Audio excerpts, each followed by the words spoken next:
everyone, welcome back to another Simplicity Couch session here. I'm joined again by Dr. Laura Anderson from our team. She is our team ND, but also our health coach within the Hormone Project.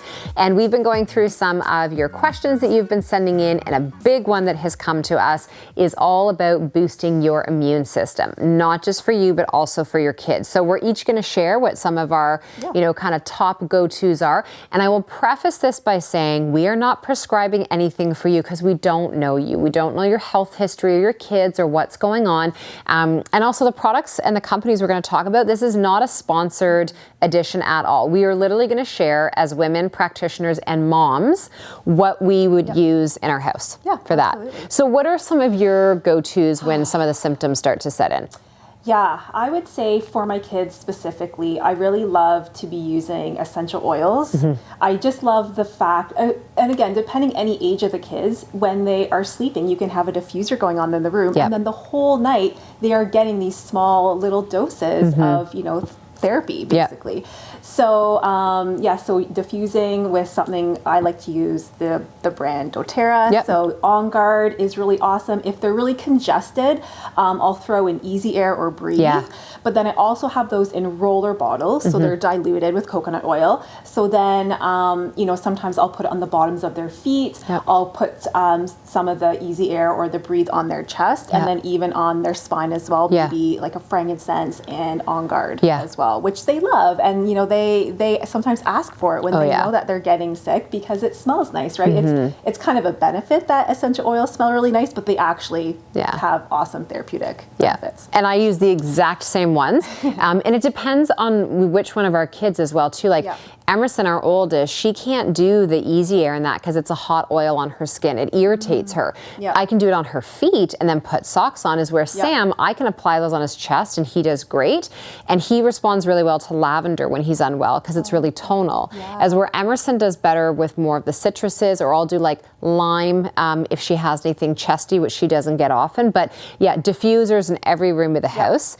And those are great, not just at the onset, but throughout the duration. And OnGuard, oh my gosh, that's how you clean your house. Like wipe down the remote, wipe down the flush on the toilet bowl, like the counters, everything. Take the little spray with you. I have it in the purse. So anytime I do my errands, I go in the car, I put the spray on before I turn the car on and leave. It's kind of my little habit I've done. And then when my kids are with me, I turn in the back, spray their hands, and then off we go because they're touching everything. I know. Right? When you're out shopping and doing errands. So, and that's the great thing with the doTERRA line is they have it in a neat oil, just the oil. They have it in a roller balm. They have it in a spritz, like they thought of everything.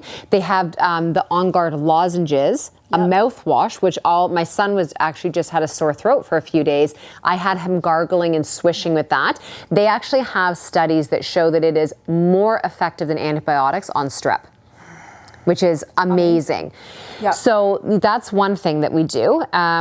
What about in terms of where, you're using the oils, but now symptoms, what if they're achy, feverish, just like mummy, and they aren't moving around, which when a child is lying still? Yes, it's not a good thing. So I find I really go to my homeopathics at that point. So whether they have a constitutional already, I would definitely give that to them. But then I really love Oscillococcinum. It's a really long name, but it's by Boiron. And then another one that's very similar is Mucococcinum, and that's by Unda. And so those are really awesome because kids love it because they taste really good. But it just really is this awesome antiviral that is kind of like an anti-flu sort of remedy that you can give them very safely. So I would start dosing that because you don't really know what they're coming down with. Right? Is it the flu? Is it just cold? Is it going to just be a fever? You really don't know, which is why I love having a whole arsenal of all of the things in order to give them appropriately and kind of see how their body responds, see how they wake up the next day. And then if the fever's, coming on, then I'm definitely using homeopathics to help support their body with the fever, because it's not something that you just want to get rid of the fever entirely, right? Traditionally, say with Tylenol or things like that, you really just want to make the body effective, raise the temperature of the fever, kill off the bacteria, the virus, because that's essentially what the fever's doing. Fevers are important. And this is the thing is we get terrified of a fever and we act too soon and we suppress it. And so if we are constantly giving them every 4 to 6 hours Tylenol, Advil to keep it down, we're not doing the body any favor. Now there's a difference. If you have a child that's in a lot of pain and discomfort, it is an extremely high fever. Again, we don't know your child. That's when you could do small dosing, maybe before they go to bed so that they have better rest at night. But you would work that in like, we believe in complementary medicine and approaches, right? Absolutely. So we're not saying like, no, only this and yes, only this. You have to really assess every child individually, every person, and case to case. And with the oscillococcinum, what's so great is, number one, with homeopathic remedies, you can bring no harm, okay? Number two is that when you're dosing, so on the package, it'll say to use an entire vial. You do not, okay? A third of a vial is a dose. Even like 6 to 8 pellets would be a dose, and you would give that, 3 to 4 times throughout the first 2 days. That remedy is what you use in the first probably 48 hours. If after 48 hours, nothing has changed, this is when you need to have a specific remedy. Right, exactly. Yeah. And same thing, like there are, over 2,000 different homeopathic remedies. We have a couple hundred in our house. Like I have a tackle kit of them because every case presents, very differently. And sometimes you have to piggyback 2 different remedies at a time. This is why you honestly, you have to be working with a naturopath or a classical homeopath to understand this, because even though it can't bring any harm, you can waste a lot of time and energy using the wrong remedy. Yeah, exactly. Which it's not going to hurt you, but it won't change anything. For that. So and it's the way you're looking at how they're going through the fever, because not everyone is going to experience it the same way. So then that's when you need a different remedy, which I get a lot of questions on. It's like, is there not just one fever remedy for everybody? There's not. And that's why homeopathy can work so well, but when some people use it and it doesn't work, they might think it doesn't work, but you didn't use the correct remedy. Yeah, and that's like, even with our 2 kids, and you probably find this with the girls. So, I mean, our kids are 11 and 13. We've had a homeopath since they were born. They've literally been getting remedies since birth, like to process birth. So we know, like with Sam, his fever remedies are belladonna, sulfur, and aconite. Those are the ones that are going to work. Emerson is gelsemium, nux, and a combination of lavender, lemon, and peppermint oil on her feet if she ever gets warm. So they both came from the same parents, but totally same genetic material, completely different in terms of how their bodies respond. And what I love with having somebody to talk to about the homeopathics is, when my son was sick for 3 days, I was literally on the phone with her 3 times a day over 3 days. And that's when you have a good practitioner, because the remedies change. So unlike when you take something like Advil, Tylenol, even an antibiotic sometimes, right? Like it will just kind of nip things in the bud, and then you think because things have gone quiet that it's gone. With a remedy, it might mean, like you said, maybe they break the fever, but now all of a sudden their nose is like running. Or like a rash, or like something else comes up, and then that would be a different remedy. Exactly. So those things changing doesn't mean it got worse. The change is positive. The change means now the body, it's like course correction. And your body's brilliant. When you get sick, it's for a reason. It's trying to work something out. So if we use a remedy to calm down the fever, then the body's going to be like, well, we have other holes and things we can work with. So now we're going to move stuff out the sinuses, or we're going to move it out the bowels, or we're going to move it out the skin. And so it's kind of like Pac-Man, right? Like you're just following the bouncing ball. And so I think one of the other things we use as well too, I really love, and I know you make yours, is elderberry syrup. Oh yes. That's fantastic. Yeah, it tastes good. It's an amazing herb. You can use it preventatively. You can take it when you are feeling sick. And it's just, it's all around a very easy herb to have on hand. Because I know in the past I've made certain herbs or bought certain things and my kids did not like them. So then they're not going to get them into them. So then it's pointless, right? So you really have to find that balance of what is going to work for them specifically, and then sometimes you just have to try things, because you never really know what they will like or what they won't like. So St. Francis is another company. I love St. Francis Herb Farm. They're a Canadian-based company. They have a whole line for cold and flu. So Deep Immune is a great base one to use. We take it daily between April or October rather, and April. And then they have one that is specific to colds, lung infections. They have a throat spray. So they're a really good company. Yeah. I love teas as well too. So like traditional, medicinal traditionals, they have a throat coat. They've got like an upset tummy one. Yeah, I like their licorice root too as well to help coat the throat.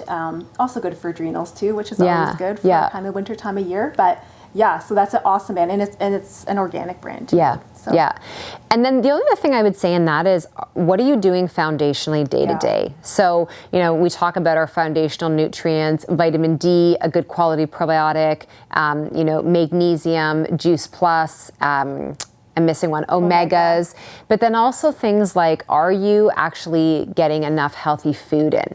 So if you're eating a lot of processed food, if you're consuming a lot of dairy, if sugar is through the roof, you're not getting sleep, you know, and I see in kids now, I mean, our kids are active. Their schedule sometimes is not okay. Yeah.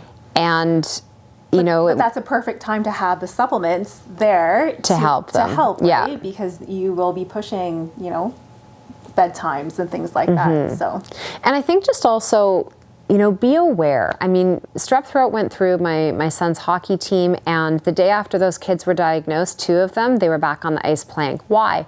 And you know, the parents are like, well, they've had antibiotics now for 24 hours. They're out of the woods. And it's like, but they're not. Yeah. That's not doing it's a friggin' sport. Like they can miss it, they can rest, and they can heal, so that then they can actually just show up in life better, not just back on the ice. So I think it's also just recognizing and toning down our kids' schedule and park it on the couch with them for a few days. It's beneficial for us too, right? We need it as much as they do. Anything else that you think of, you know, in terms of supporting that? Yeah, like I think with, you know, saying the foundationals, absolutely. It's something that it's, especially for kids, I would say to start them as young as possible, right? Because then it's just a regular thing that they get every day. Yeah. And then it's easier to then add in different, you know, flavors of things, textures of things into them. So it's not such a big deal that you know, purchase all these things because you're thinking, yep, we're going to do all, you know, all these things natural, and then there's going to be a lot of resistance. So, but then the other thing too is you never know what your child will and won't like. So just don't assume because you don't like the taste that your child won't. Be completely open. And the other thing too, I would say, is try to have all these things on hand. Yes. Because the last thing you want to do if your child's sick or you're sick or whoever is running out and picking up all these things or going online and having them shipped to you. And it always happens at night. It does. Nothing's open. And you're like, oh my gosh. So to, really kind of take the time and, you know, I kind of remind my patients in August, maybe to start thinking about this. You know, people are thinking about back to school. Let's also think about immune boosting protocols and ordering that supplement so they're all there and they are on hand for the whole family. Because that way, as soon as you feel like the slightest inkling that you could be getting sick or you notice something in your kids, you have your arsenal, you can give it to them, and then you'll just get over that illness so much quicker and move on with just daily life. Yeah, it's a really good tip. Yep. The only other thing I would say in there in terms of when we're talking about nourishment, bone broth is amazingly healing when they're unwell, loaded with minerals and going to help their little gut. Yep. So soups, those types of things in general. Smoothies, if they're willing to get them in, because we can put a lot of goodness in a small amount, and you can create them a really yummy kind of elixir warm-based drink as well too. So, and don't freak, when they're not eating, follow their lead. All right, when the body is unwell, going through that kind of fasting period of time, but keeping their fluids in, really, really important. And I think that's it. So there's a lot of information for you, a lot of stuff to sit. You may want to kind of watch back through again, read the info that we've listed for you below. And if you have any questions about this one, do not hesitate to reach out. Have a great day, everyone.